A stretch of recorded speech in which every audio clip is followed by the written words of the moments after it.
So this one isn't from the r slash who would win subreddit, but it's in kind of a similar vein, so I wanted to talk about it. So basically, someone just posted this map on Twitter, and that's from a really old plan.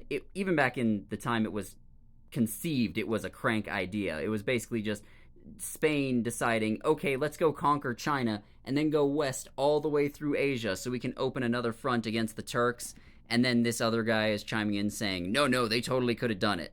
And no, they could not have done it. They could not. Not in any conceivable universe. Yes, Spain did conquer most of the Americas. Yes, they did take on decent-sized empires like the Aztecs and the Inca, but one thing to note is that most of the heavy lifting was done by smallpox and other diseases that they brought with them. By some estimates, 90% of the population of the Americas was wiped out by diseases.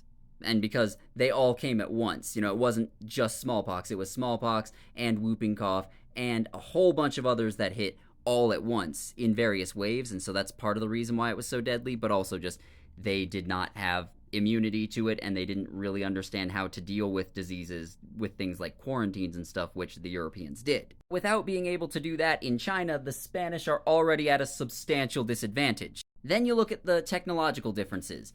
The natives of the Americas really didn't have metalworking except in some very, very limited fashion in the Incan Empire. The Chinese did have metalworking. They had guns. They weren't as good as the Spanish and Portuguese guns at that time, but they did have guns, they had armor, they had swords and spears, and they had giant armies. Now, this guy says the Mongols were able to conquer China, and that is technically true. However, the Mongols conquered China in stages. They conquered bits of the north at first, and then using the resources from conquering bits of the north, they also went out west. And actually, you can kind of see on this map, a lot of the areas in the fourth phase of the Spanish plan were conquered by the Mongols before they got to southern China.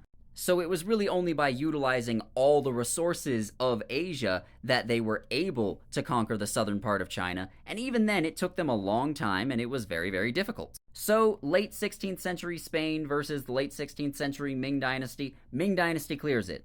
It's not even close.